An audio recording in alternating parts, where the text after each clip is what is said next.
Hey there, this is Trent Price from T-rizzle's Variety Hour. You're listening to my interview with Val Storey from Nashville, Tennessee. This interview was originally recorded in Nashville on Monday, December 16th, 2019. I then aired the interview on my radio show January 13th, 2020. As of now, in November 2021, be on the lookout for Val's new album coming very soon and listen to her new single on iTunes. Hope you enjoy the interview. Hello, everyone. I'm in Nashville, Tennessee with singer-songwriter Val Storey. Thank you so much, Val. Thank you. Well, let me just start by saying that I'm a huge fan of yours. Oh, thanks. And I've been wanting to say this ever since I thought of it a few weeks ago. Let's get the story on Val Storey. I love it. All right, so you're from Virginia originally, right? That's right. Roanoke, Virginia. I was born in Virginia. My family moved to Gallatin, Tennessee when I was a little girl, so it's a little north of Nashville. Right. And so how old were you when you first started singing? Well, my mom says I was about 3, really, when I started singing. We were in a really bad car accident, and I had to be laid up for like 6 months. It was really, and I was bored out of my mind, I guess, and I just started singing. Of course, I grew up around singers, too, so it might have been a little earlier than that. Yeah.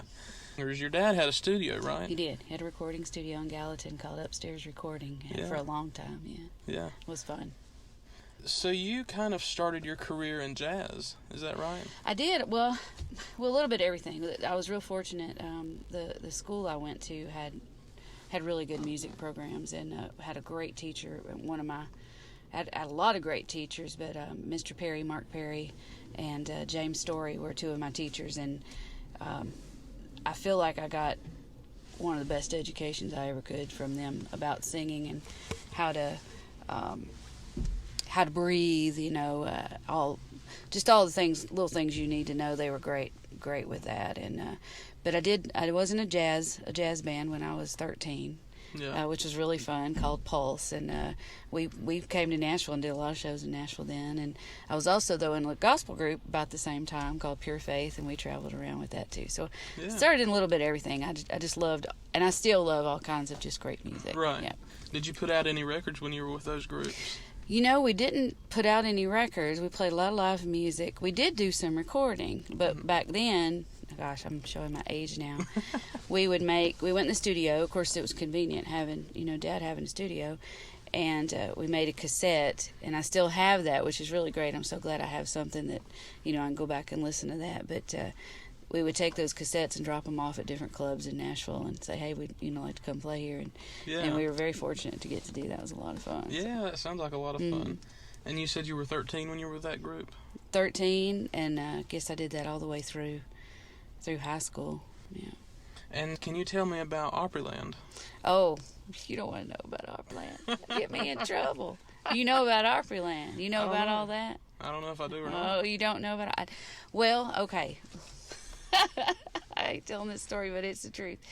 Before I was old enough to work at Opryland, when I went up to New York City on a trip with high school with Mr. Perry, actually, there was a place when we had just a little bit of free time. I mean, the teachers were close, but we had a little free time. And there was this little shop where you could go in and get your ID made. So I had a fake ID made, and I used that when I auditioned at Opryland. And I actually got hired, but I wasn't, when they found out, I really wasn't able to work there. But but it was a fun 2 weeks anyway, until they found out. And I was like, man. Goodness. So that was my Opryland experience. That's funny. Yeah, I loved the shows out there, though. Yeah. And a lot of our friends worked out at Opryland. Jerry Salley worked at Opryland, and oh gosh, there's so many that I mean, I wasn't there when he was, at least those 2 weeks, but he had a really good show out there. So. Yeah. You've done a lot of studio singing around Nashville. Who are some of the favorite people that you've sung with? Oh, wow. Dolly, of course.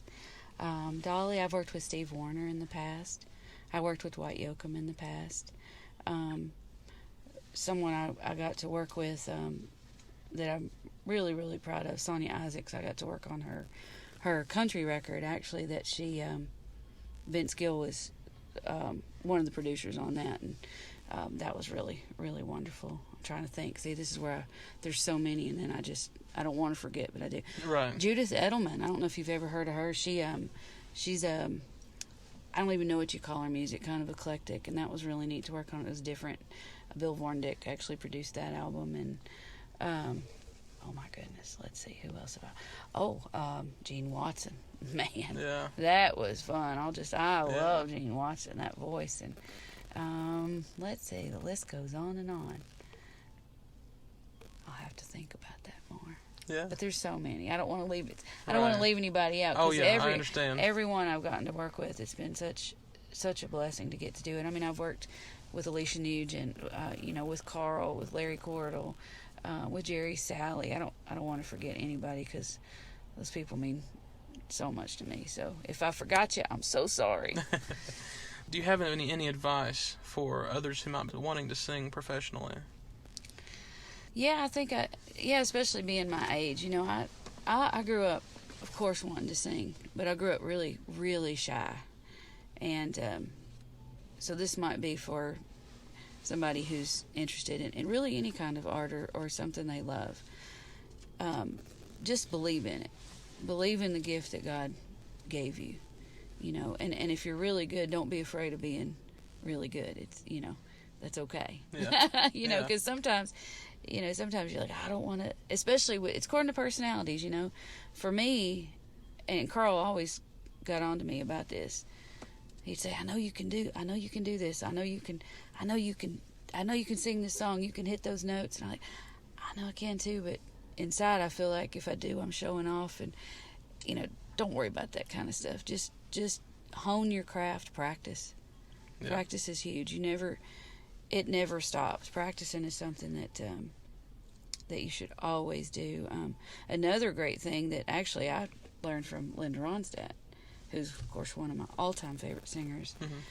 Her advice was if you're in a church, or even if you're not in a church, always try to be in a choir. Somehow be singing. Yeah. If you're not doing something professionally right then or not singing a lot, and even if you are, if you can make it, be singing in a choir, because it just keeps you practicing. It keeps your voice the way as it should be. Yeah. Outside of that, oh gosh, advice: just let God lead you. I really think that's what's been great for me, because when I know He's leading me, I know I'm at the place that I'm supposed to be. Yeah. So yeah. I always have my hot tea. You know that. Yeah. Next, I wanted to talk about the Where Flowers Bloom album. Yeah. Can you tell me a little bit about that? Well, that's been a while back, when many moons ago, when I was starting to do music more. I mean, I'd been in the studios doing background vocals and demos and things like that. I had befriended a guy named Jimmy Metz. Actually, I met Jimmy when I was about 14, singing in that gospel group. I met him and Sean McSpadden, and we became quick friends because we loved the same kinds of music. And he actually worked for a company in Nashville called Malaco Music, and we always kept up with each other, through the years. And he was wonderful. He got me into a lot of interviews, meeting with different labels and different producers, and I don't know. It was a weird time, because the way music was and what was working in country music. And I started working with a producer who was kind of just leading me in a direction that really wasn't me. And I went to Jimmy and told him that. We was talking. He said, well, if you could do anything you wanted to right now, just grab that guitar, what would you do? And I just started playing this gospel thing. He said, why don't you do a gospel album? And I said, well, I do want to do something my family's proud of. Mm-hmm. And they would have been proud of anything I did, but my grandmother, I knew I didn't want her hearing some of the songs that producer was pitching me. I can tell you that. So that's kind of how that became. And then, of course, the great thing was, I didn't realize it at the time, when Jimmy and I started talking about it, and I said if I could have anybody in the world play on it, I'd have Carl Jackson. He said, well, I grew up in the same town as Carl Jackson. Yeah. Because I knew Carl, and I'd briefly talked to Carl, but I'd never worked with Carl. And so he was, I tell Carl all the time, he's my Glenn Campbell. The way he feels about Glenn Campbell is the way I feel about him, because I just always admired him so much. So getting to work with him was really great. So that's how it came about, and that's been a great record. It's I think it's touched a lot of people. I hear from people all the time, and that means the world to me. Yeah. So I'm going to play a few songs off of that album. Who were some of your largest musical influences?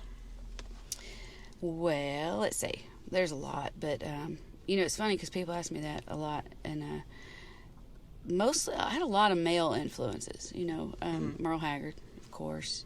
All those George Jones, Merle Haggard. I loved Mel Tillis. Oh my gosh, Charlie Rich. Yeah. And then of course now, and I love Linda Ronstadt too. And of course she did some country too, but she's done so many different things. Oh, right. Yeah. But on the female side, gosh, I love Tammy Wynette still. Yeah. Can't beat that. She's one of my favorites. Oh man, that voice. Yeah. It's just, you can't explain it. You just have to listen to it. But really, and Dolly, of course. Gosh, love Dolly. And Dolly, not only for her just amazing singing, but her writing. Oh, yeah. I mean, what a songwriter. Just amazing talent. And I got to work with her, which was a lot of fun on one of her records, her Blue Smoke record, and it was just a highlight of my life, really, to get to do that. That's actually what I was going to ask you about next. Yeah, okay. So were you in the studio with Dolly?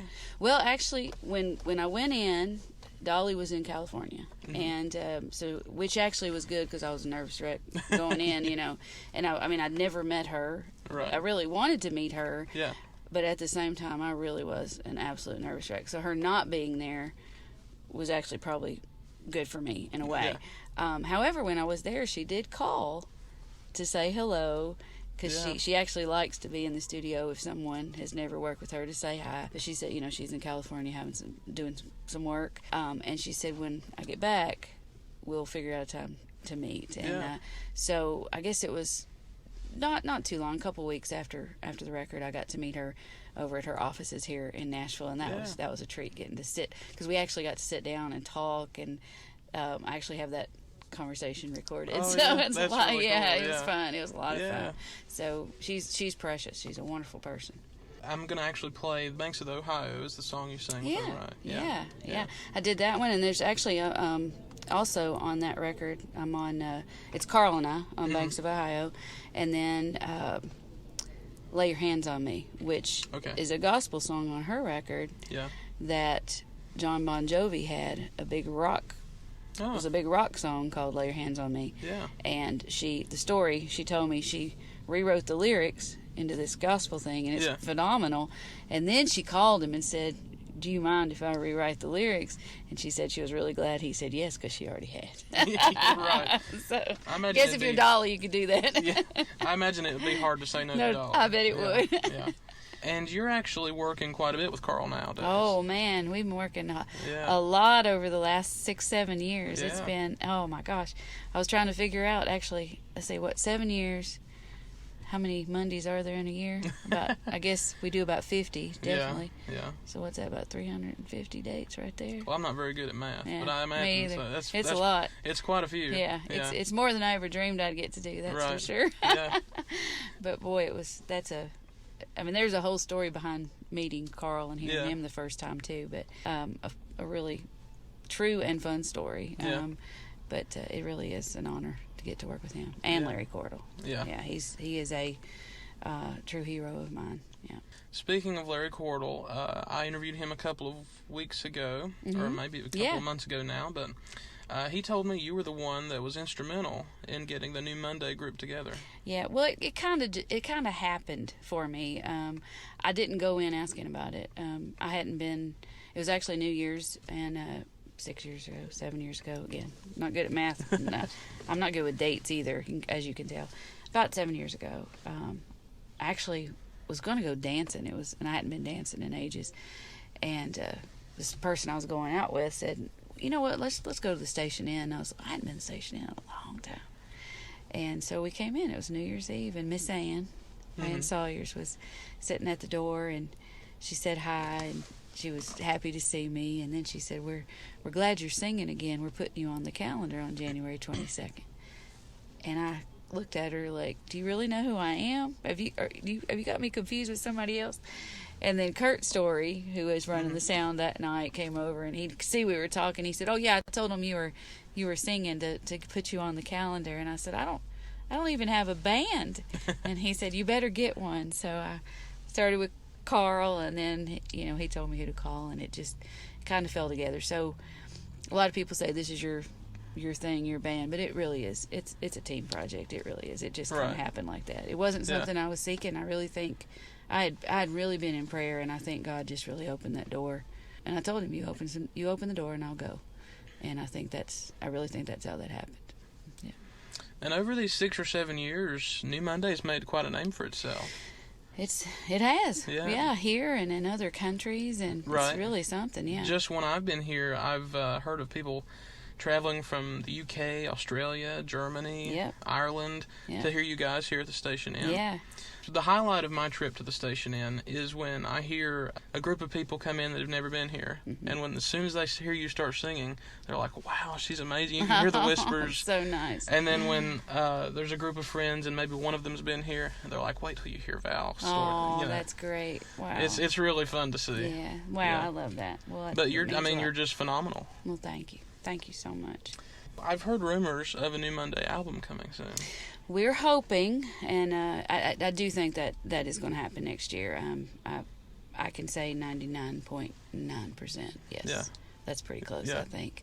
So we hope to start working on that in the spring of next year, the New Monday record, and I'm really excited about that. People always ask when they come, do you have this? Do you have a CD of this? And I hate saying no, because I know we need it and we should have it. So we're looking forward to that. Well, I'm very excited about it as well. Good, thank you. Yeah. Good. Let's see. So you also have a show on Sundays at the Station Inn. I do. Yes, Can you tell me about that?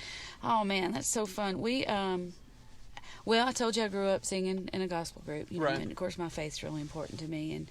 And before the Station Inn, I'd been still doing studio work and things like that, and singing a lot of gospel music in my churches and doing a little bit of traveling, not much. But when I started doing the station and then doing more session work, because that led to a lot more opportunities for me, I was really starting to miss singing gospel music. And I just really had this. Well, I'll tell you what happened too. I'd gone to Gatlinburg with my mom. My mom had sang with her sisters growing up, and they were giving them an award, a gospel music award. And I went to accept my aunt. We called her Bug. Everybody in my family has a nickname. Yeah. Yeah, everybody. So Aunt Bug, I went to accept her award. And while I was in that area of East Tennessee, we were leaving, and it was a Sunday. And I noticed, there's a Sunday show there. Wow, that's awesome. I go down a little ways. Oh, there's one there too. And then, it kind of got me thinking, what do we have in Nashville like that? And because, we have a lot of tourists in Nashville, even more now. I mean, Nashville's one of the top places to visit now. Yeah. And when people, if I go somewhere as a tourist or vacationing, if it's on a Sunday, I like to go to church, but I might not know where to go, or there's so many, there's a lot of options usually. Yeah. But if there's I love gospel music. Most people do love music. Mm-hmm. If I saw that, I'd be like, I'd like to go do that. Yeah.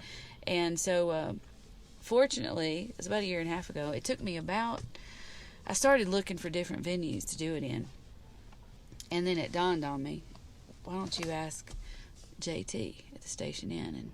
And it took me about 6 months to get up the nerve to ask him. Which is kind of funny because he's been so gracious to us and so good to us. And when I finally asked him, this is the way I presented it. JT, I want to talk to you about something. Okay, he said. I said, now listen, I don't want you to answer me right now. Okay, I'm just going to ask you. I don't want you to answer me. And if it's a no, that's fine. It won't change our relationship. Won't change Mondays. It's fine. Don't answer me. Just go home and think about it. So I said, what do you think about this? And of course, talked about the gospel show. And I said, don't answer me, because he started to say something. And he said, okay. And it took him about 3 months. Mm-hmm. And I was glad, because I really wanted him to be okay with that, cause wanted him to be on board. Absolutely, with it, yeah. And be on board. And, I knew somebody has to come in and work to get people drinks and popcorn. Somebody has to come in to work the door. Somebody has to clean up after those shows, and somebody has to be there earlier than they usually are, and that's an endeavor for him. And he came to me and he said, "You still interested in doing that?" And I said, "Yeah." And he said, "What about when you start next month?" And it's been great. we've had a lot of people from, again, a lot of different countries. And Yeah. what I love about that show more than, and it's not, I mean, we have a lot of moving parts in that show. We have the regular band, which is, of course, myself, Larry Cordell, Mike Rogers, Blaine Johnson, Doug Jernigan, my husband, Bob Grant, Ward Stout, and then Brandon Talby. That's kind of the regular band, but a lot of us travel and do things, so it switches up a lot, and it's not always, that perfect right, but it really is a ministry. It's become quite a ministry. Yeah. And that makes me really proud, because if music didn't touch people, I don't think I'd be doing it. Right. I love to sing. I don't care about hearing myself sing, but what I love more than anything is when somebody comes and says, wow, and that can be country music or gospel music. Mm-hmm. We do Boulder to Birmingham on Monday nights, and other songs where people are Pathway of Teardrops, and they're like, I was in tears during that. Yeah. And that's a great thing. Just to hear that meant something to me, that touched my heart. Yeah. That's why I do what I do, really. You've had some special guests on that Sunday show, right? I have, yeah. We had Bradley Walker. Yeah. It was just, oh my gosh. Oh, yeah. That's all you gotta say. Bradley yeah. Walker, right? You gotta interview him. Yeah. He's a good one. Jimmy Fortune, one of my all-time favorites. Wonderful fella. Who else have we had on there? Do you know? Have I forgotten sure. anybody? I can't don't remember. think so. I don't think those. No, we had Chris Golden was on there. He's had a really good past couple years too.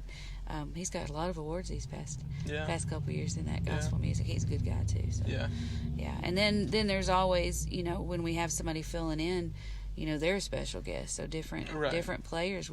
Casey Martin, who's a guy that plays piano with us most of the time when Blaine's not with us. He's played with the Judds, Patti LaBelle, Shaka Khan. I mean, it's just amazing to me, And I've seen him a couple of times. He's fantastic. He is fantastic, and he's so joyous, and that's always fun to be around. Yeah.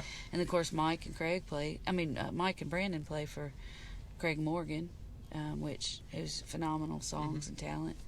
I could name every one of them has played or playing with, and to me, they are as big a guest as anybody that comes in, because you can't do it without the band. Right. So. Right. And that band already has an album, right? Yes, we do. Yeah. See, you're telling me things. I forget everything. I'm glad you reminded me. We do have an album, and we finished that. It's been a while back we finished it, but it is on. It's on iTunes right now. We actually just sent off for our hard copies because we were waiting on some things to we were actually waiting to get everybody together to really get a good picture of the actual band, and it never worked out. It was like, okay, we're going to get a pretty picture of a church, and we'll go with that and go ahead and get some hard copies. But it's on iTunes and Amazon Music, and then wherever all that stuff where you download all that music. Yeah. And it's Sunday Gospel Sessions. Sunday Gospel Sessions. If anybody's interested in that, and it was a fun project to do, and I'm really proud of it. Yeah. Yeah, I'm very proud of it. It's a fantastic album featuring Larry Cordell, and Mike Rogers on all the lead vocals. That's right. Yeah. And then and the good thing too, we had a regular band, but some of those guest musicians that we had came in and played on some things too. We tried to include as many who had been a part of, making this past year and a half of this gospel show happen. Aubrey Haney came in and played on some things too, and of course Robbie Turner played on a couple tunes, and who else? I'll tell you, Mama Don't Forget to Pray for Me on that album, and the guy that played guitar, he was with Diamond Rio. He came in and played, and it was just, so it's kind of a group effort for sure, but it's so proud of it. You've also got a new solo album coming soon. I do. Right? What can you tell me about that? I'm so excited. It's been a long time, I can tell you that. A long time waiting, but the stars have aligned, I think, for that. And well, I can tell you this much. I do have a new album. We're looking at an end of February, March release date. We're trying to publicist and stuff, trying to get that to line up with some shows I'm doing. Larry Cordell's producing it. Yeah. And I'm so glad he's so fun to work with and so easy to work with. What all you want to know about it? Any special guests? Yeah. Well, I can't really say yet because we're kind of waiting to make those dates. Cause I'll tell you where we're at in the process right now. We went in and we've recorded all the rhythm tracks. We cut 15 sides. Now we might have 2 albums. We'll just see what happens. We might do 10-10. We might do 12 and then just do something else. We're kind of figuring out how that's going to work. But we had the time, so we cut 15. And actually, Larry Cordell and Larry Shell and myself wrote 2 songs that will be on the record. I'm really proud of that too. Yeah. But we did our overdubs on 8 of them. We got to go in and do the rest of the overdubs. So that's kind of where we're at. And then we're talking to some people about some guest appearances and stuff. And yeah. But it's going to be really great. And I tell you, it's going to be great because of the people who are on it. Right. And that really is true. The musicians, we had Catherine Marks, just phenomenal. We had Catherine, Mark Fain on bass, who I just love. I love so many. That's the hard part, but I don't get to pick, so somebody else has to wear that hat, so you have to put that somewhere else. But Mark Fain, Mike Rogers played drums on it. Mike's first instrument is the drums. Yeah. Which, man, he just played so good. Oh, yeah.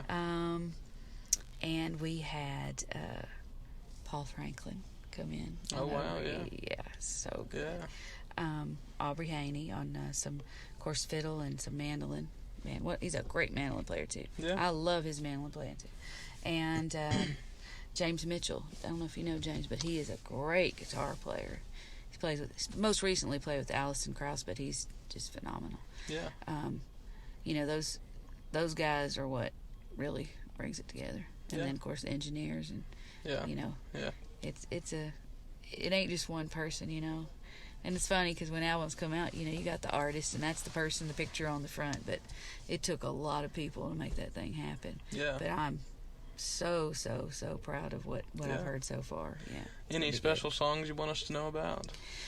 Well, there's let me tell you about this. There's one song.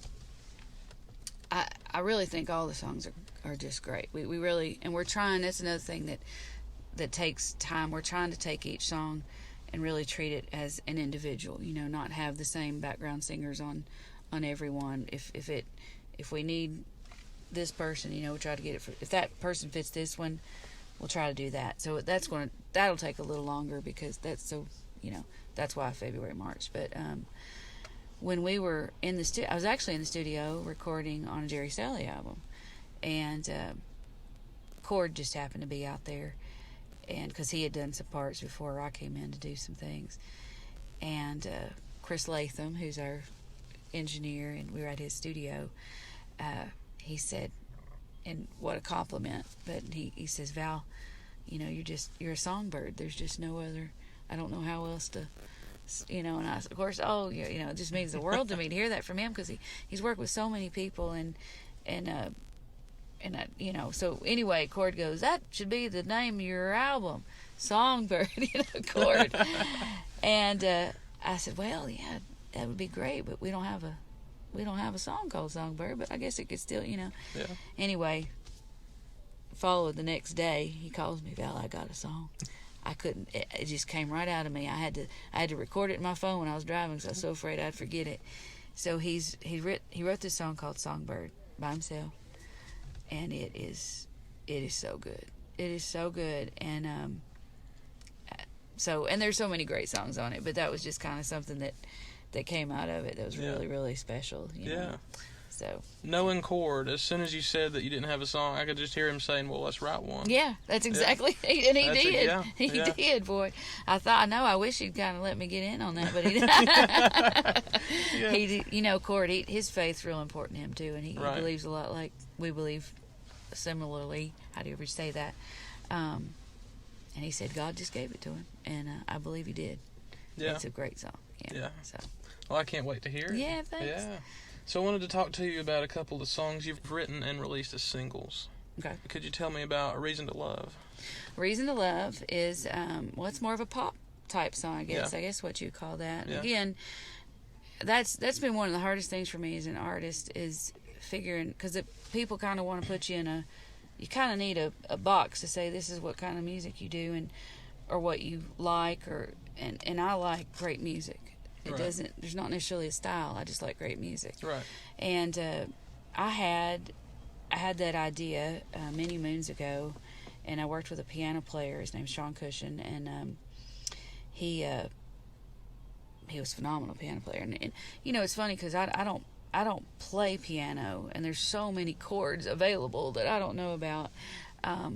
But he would play different things. Like that's what I'm thinking. And so we recorded that actually in Atlanta with a jazz group down there that some guys we knew, and then just released it online and stuff like that. So It wasn't ever, but it was on hold. The Backstreet Boys had it on hold. Really? When they were going to go in and redo or do another album, and then they decided they weren't going to do that right then, so it got dropped, and that happens, Yeah, right. So I loved singing it, but I would love to have some artist like that. That would be great to have somebody like that kind of. So I think it would fit well with several people, but Celine Dion would be. Oh, that's what everybody says, and I think I'd let her do that. I think you might. If she said, "Hey, I think it'd take me about a nanosecond to say yes." It wouldn't have to be one of those things to think on. No, not at all. I'd be like, absolutely. Yeah. Well, it won't be Christmas time when this airs, but would you tell me about This Must Be Christmas Time? Same thing, same guys. Sean Cushion, we got together and co-wrote that song. And again, kind of had a melody in my head and the chorus, and he was, we came in and worked on that, and then actually I've just had it out on Facebook, and it is on iTunes also. My hope with that is somebody again, will hear it. Christmas songs are hard to come by. Yeah. We have so many traditional ones that I love. Right. Many people love. But it's nice to have some new ones, you know. And so, and I didn't really go into writing that thinking, oh, we need a Christmas song. It just kind of came about, and but my hope is somebody will, pick it up and want to record it. Anybody, anybody that sings, if they like it, And Christmas music is almost a genre in and of itself. It really, it is. We've kind of clung to those traditional songs, those like Bing Crosby and several, but. Every now and then there are newer Christmas songs like yours that are just fantastic. Oh, thank you. Yeah. Thank you. Yeah. It's a special for sure. I actually found a song called Jesus Will Do What You Can't. Ah, wow. Will you tell me about that? Well, back in my gospel days, actually I've always been in my gospel days, no matter what I'm doing. I worked, but before I worked with Sean Cushion, I was telling you about, he was also a singer. And then my mom, who's a great singer herself, of course, she had a group growing up, and she actually worked with the Jordanaires before I did. Yeah. So that was kind of my in with them. Yeah. Because they worked on, the Where Flowers Bloom album, and that was not the original Jordanaires, but it was the ones that worked with Elvis. So I guess there was anyway. So. There was it's funny, it was a contest going on, and somebody said, you really had to go do this thing. And they ended up making a CD of all the music that was going on. But that's one of my favorite songs, and it's really neat having my mom on there with me. But in fact, my daughter, just a few days ago, she said, Mom, you should really be doing that song. And she loves it, and I do too. So that's funny. You dug up some stuff, didn't you? Lord, I'm scared. You see what? You're opening the closet door. It's like... Yeah, I was looking for some Pulse recordings, but I couldn't find them. Oh, no. I have some, but and I, of course, I have some live recordings and some studio recordings of that. The studio ones are pretty good. You can hear them pretty good. Live back then you didn't have. We had technology, but not like we have now. So they're like, going ears kind of pressed to the. What's that? So, but I mean, if you want some, I might give you some. I might. You have to I was see, really young, and when I hear that, it's so funny when I hear it now. I think, why was I singing that kind of music? Because my voice is so thin and country, really, you know. But I just loved it, you know. It's just funny. So yeah, well, it was having fun. Having fun, Yeah. and there's you can learn a lot from different kinds of music. Oh yeah, definitely. Yeah. You were on the Mark Twain Words and Music album that Carl Jackson produced, and you sang "Love Is on Our Side." That's right. Mm-hmm. What can you tell me about that album?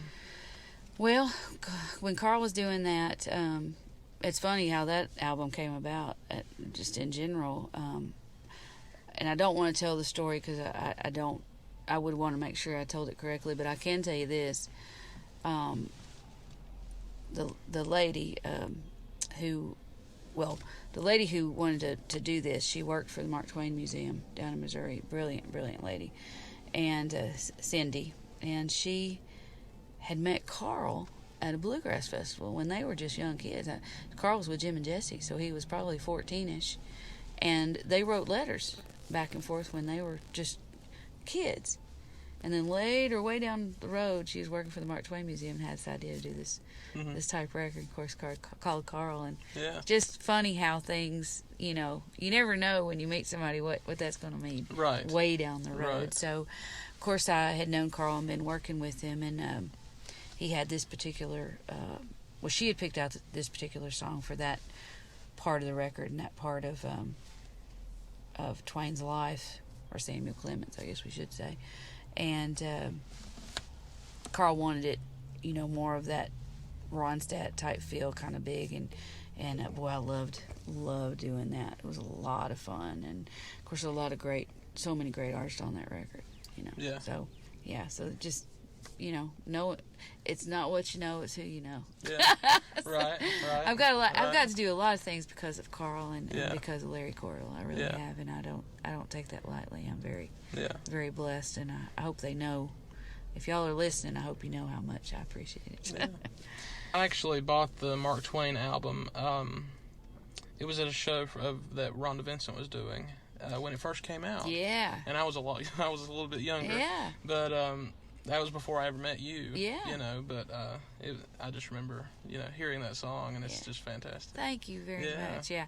Oh, Rhonda's cut on there, Mississippi. Yeah, Ooh, man, that thing's good. I'd like to hear you do that. Oh, you know what? I sit and I try. Now, I tell you, Rhonda Vincent's one of my all-time favorites, no doubt. Man, that thing's fast. Oh, yeah. I mean, you try to get all those words in there, I'm like, woo. Yeah, she can do it. She can. Yeah, she can that's do really it. something. Yeah, when I heard that cut, I was just like, oh my gosh, that's so good. Yeah, so good. Another great project Carl Jackson produced was Orthophonic Joy. Yeah. And you have vocals on 2 tracks on that album?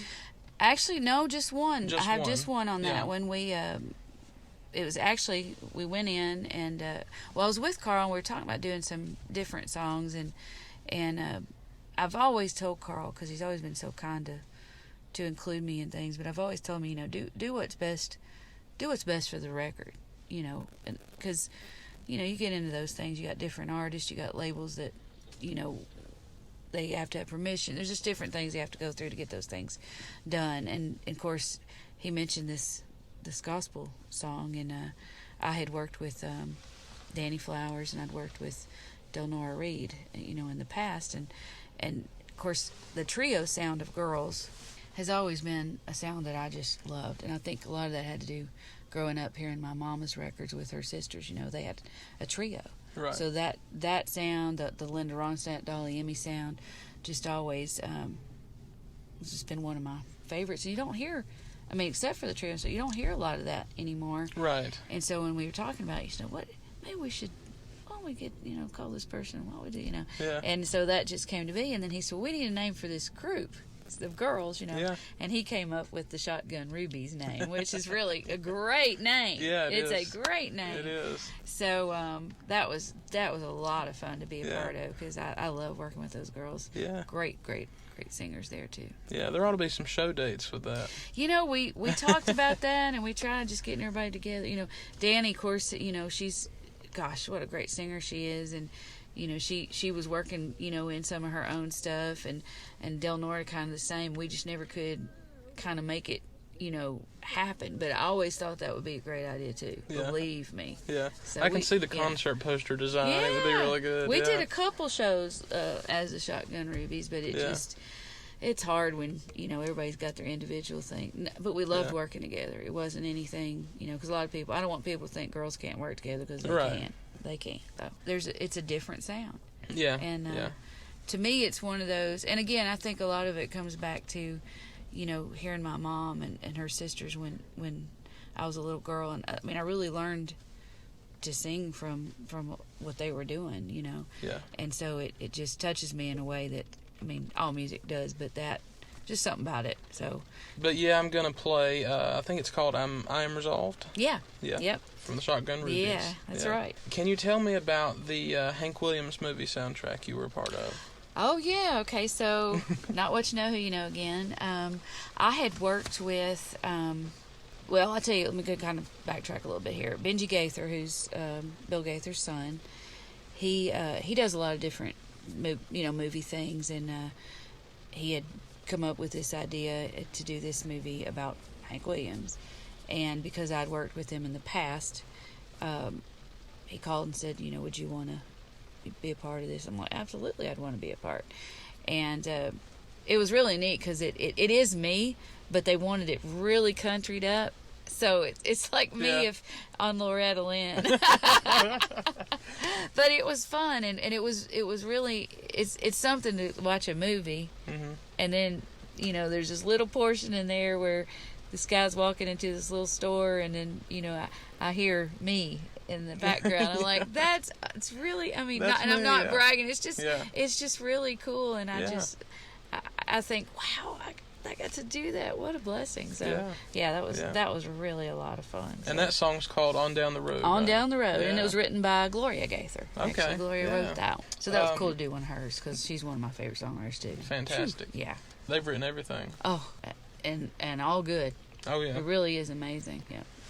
Well, Val, I suppose that's just about all the questions I have for you. But I did want to say, I end every radio show that I do. I took a page out of New Monday's book. I do end every radio show with a gospel song. Oh, great. And I wanted to end this show with your version of The Far Side Banks of Jordan.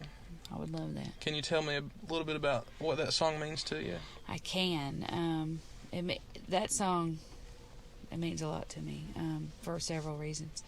I'll start with when I was doing my gospel album, and I actually hadn't thought of that song or heard that song, and I was home one day doing cleaning around the house, and I had the TV on, and I still to this day do not know how or what channel it was on, why it was on, any of that. But I was cleaning, and I heard this music start, and I turned around and I looked, and it was Johnny Cash and June Carter Cash. They were standing in the Jordan River singing Far Side Banks of Jordan. And it wasn't a video program, but I couldn't tell you what it was. Yeah. And the song just floored me. I loved it. Just absolutely loved it. And I thought, wow, I want to do that song on my record. Yeah. So I did. And of course Carl was involved in that record, and a little later down the road, when Carl's mom was not doing well, pretty sick, he had taken my album to let her listen to, and there's a story behind that too, but she loved it. And my understanding is, she said, if something happens to me, that's who I want to sing at my funeral, which that's an honor when somebody wants that. It really is. Yeah. And I'd never met Carl's mom at that point.